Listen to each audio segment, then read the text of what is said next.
Manish Shukla BJP प्रवक्ता जो हैं वो हमारे साथ जुड़ गए हैं। मनीष जी, न्यूज स्टेट पर आपका बहुत बहुत स्वागत है। जिस तरह से विपक्ष लगातार प्रदर्शन कर रहा है, भारतीय जनता पार्टी का इस पर क्या रुख है? क्या सरकार बैकफुट पर आ सकती है? आप लोग इसको किस तरह से देखेंगे? क्योंकि विपक्ष संसद हो या सड़क हो, अब बहुत ज्यादा प्रदर्शन कर रहा है। देखिए, जनता की अदालत से खारिज किए गए लोग हैं। लगातार तीन बार लोकसभा के चुनाव में हारने के बाद हताशा और निराशा में है। ये देश में अराजकता का माहौल लाना चाहते हैं। सभी संवैधानिक संस्थाओं के प्रति इनका ऐसा रवैया है। अभी कर्नाटक और बिहार में चुनाव आयोग ने लोगों को समय दिया कि आके अपनी बातों को ऑन रिकॉर्ड कहिए। राहुल गांधी भाग खड़े हुए हैं, भगोड़े हो गए हैं एकदम। अगर सचमुच किसी चीज का हल निकालना चाहते हैं तो जो भी संस्था होगी वहां जाके आपको अपना तर्क रखना चाहिए, अपना एप्लीकेशन देना चाहिए, ऑन रिकॉर्ड बोलना चाहिए। लेकिन मीडिया और सोशल मीडिया पर बोलेंगे और जब संसद चलेगी तो वहां डिबेट करने के बजाय सड़क पर रहेंगे। सड़क पर रहने के तमाम अवसर हैं। जब संसद चले तो संसद के अंदर बात करिए, लेकिन जब संसद नहीं चलती तो कहते हैं संसद में बात करेंगे। संसद बुलाई जाए, विशेष सत्र बुलाया जाए। जब संसद चलती है तो संसद छोड़ के भाग जाते हैं। जनता के सामने एक्सपोज हो चुके हैं लोग। जनता समझ गई है कि ये लोग झूठ बोल रहे हैं। तमाम बार राहुल गांधी जैसे लोग माफी मांग चुके हैं झूठ बोलने के आरोप में। ये इसमें भी एक बार माफी मांगेंगे आने वाले दिनों में। ठीक है मनीष जी, आप हमारे साथ बने रहिए। सपा प्रवक्ता अनुराग भदौरिया भी हमारे साथ जुड़ गए। अनुराग जी, आपका बहुत बहुत स्वागत है न्यूज स्टेट पर। विपक्ष जिस तरह से प्रदर्शन कर रहा है, क्या ये प्रदर्शन सिर्फ इसीलिए है कि एसआईआर का मुद्दा है और बिहार में विधानसभा के चुनाव होने हैं, या इसीलिए प्रदर्शन है कि लगातार चुनावों में विपक्ष की हार होती हुई नजर आ रही है? आपने देखा होगा, समाजवादी पार्टी हमेशा समाज में न्याय दिलाने के लिए लड़ाई लड़ती है और समाजवादी पार्टी के नेता कार्यकर्ता की तरह न्याय दिलाते हैं समाज में। जैसे कार्यकर्ता लड़ता हो वैसे न्याय दिलाने के लिए समाजवादी पार्टी के राष्ट्रीय अध्यक्ष जो कार्यकर्ता बन के लड़ते हैं, जो साफ दिखाई दे रहा है। सरकार से न्याय हमने, ये जो हमारा लोकतांत्रिक तरीके से सरकार से हम न्याय मांगते हैं, तो इसमें क्या गलत है भाई? हमने तो आंदोलन किया था किसान बिल के खिलाफ भी, बाद में किसान बिल वापस हुआ कि नहीं हुआ। हमने जाति जनगणना मांगी थी, बाद में हमने इसको आंदोलित किया, तो जाति जनगणना सरकार ने मांगी कि नहीं मांगी। तो मैं हमेशा समाज में जो समाज में गलत चीज होती है, समाज की जो सरकार की नीतियां हैं, या हमें लगता है कि सरकार गलत कर रही है जनता के साथ, उसके खिलाफ हम हमेशा हल्ला बोलते हैं और हमेशा उसके लिए हम न्याय की लोकतांत्रिक तरीके से न्याय लड़ते हैं। तो वही हम लड़ रहे हैं, न्याय की लड़ाई के लिए प्रदर्शन करते हैं लोकतांत्रिक तरीके से। आप बैरिकेडिंग का लगा के मुझे रोकना चाहते हैं, भाई चुनाव आयोग के ऑफिस क्यों नहीं जाना देना चाहते? हम जाएंगे, अपना ज्ञापन देंगे, आ जाएंगे। क्या वहाँ कोई हंगामा थोड़ी होगा? तो आप क्यों, आपके मन में क्या डर है कि आप एक सांसद लोग जा रहे हैं और सांसद जाके वहाँ पे चुनाव आयोग से मिलना चाहते हैं, अपनी बात कहना चाहते हैं, इसमें बुराई क्या? मुझे समझ में नहीं आया। उसमें डिटेन करने की क्या जरूरत थी?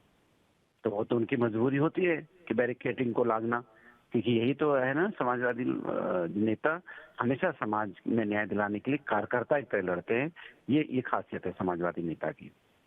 अनुराग जी, लेकिन अभी मनीष जी भी हमारे साथ जुड़े हुए हैं, बीजेपी प्रवक्ता। उन्होंने कहा कि आप अगर संसद में जाते हैं तो कहते हैं कि हम संसद में चर्चा नहीं करेंगे, फिर आप सड़कों पर आ जाते हैं। मतलब अगर आप लोगों को चर्चा करनी ही, अगर आप लोगों को सवाल खड़े करने ही है, तो फिर आप लोग सही तरीके से उसका इस्तेमाल क्यों नहीं करते हैं? दोस्तों, लोकतांत्रिक तरीका है ना कि हम जाएंगे, विरोध प्रदर्शन करेंगे, चुनाव आयोग के ऑफिस तक जाएंगे। ये भी तो हमारा संवैधानिक अधिकार है। ये भी तो हमारा संवैधानिक अधिकार के दायरे में तो कर रहे हैं ना। तो दिक्कत क्या है? करने दीजिए मुझे। आपको परेशानी क्या होती है सरकार को? सरकार ना पार्लियामेंट चलाना चाहती है, संसद में और बहस नहीं कराना चाहती है, पार्लियामेंट एडजर्न करती रहती है।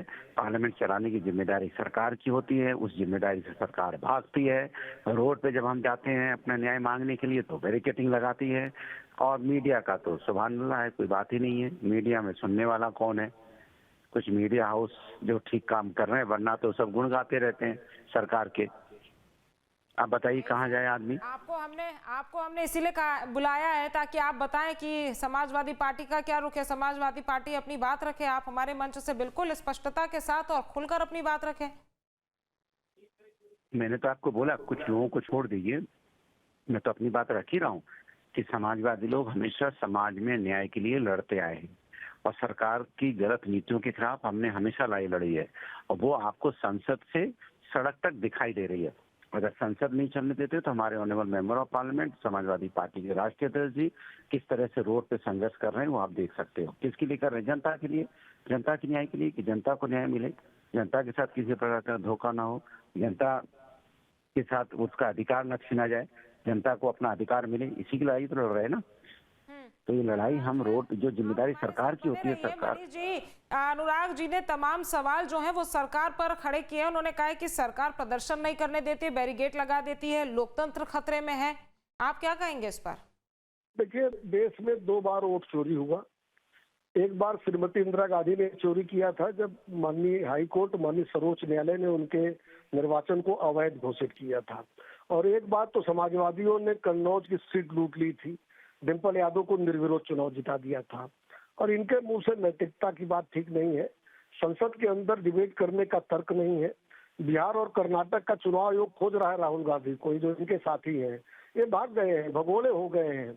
तो हमको लगता है अगर इनके पास तर्क होता, इनके पास सचमुच, अच्छा, जिनके ऊपर इन्होंने आरोप लगाया था वो श्रीवास्तव जी जो लखनऊ के हैं और संजोग से उनका घर यही लखनऊ पूर्वी में है, उन्होंने तो दे दिया एफिडेविट कि हम जब यहाँ थे तो यहाँ वोट डालते थे, जब बेंगलोर गए तो बेंगलोर में वोट डालते थे, जब मुंबई थे तो मुंबई में वोट डालते थे। और ये सबको पता होगा, डॉ भदौरिया को भी पता होगा कि 6 महीने से ज्यादा कहीं कोई रहता है तो वहाँ वोटर हो सकता है। तो जिनका एग्जाम्पल राहुल गांधी ने दिया था, वहाँ तो वो रेड हैंडेड पकड़े गए हैं झूठ बोलते हुए।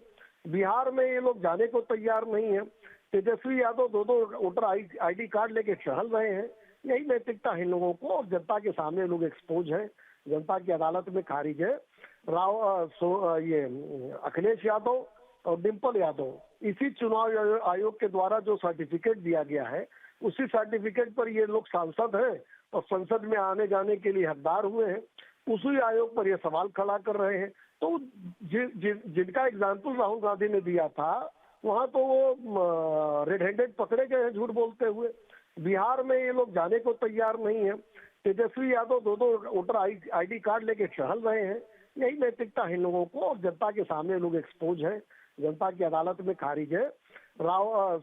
ये अखिलेश यादव और डिम्पल यादव इसी चुनाव आयोग के द्वारा जो सर्टिफिकेट दिया गया है, उसी सर्टिफिकेट पर ये लोग सांसद हैं और संसद में आने जाने के लिए हकदार हुए हैं। उसी आयोग पर ये सवाल खड़ा कर रहे हैं। 5-6 यादव परिवार, यादव कुनबे के 6 लोग सांसद हुए हैं एक ही परिवार के।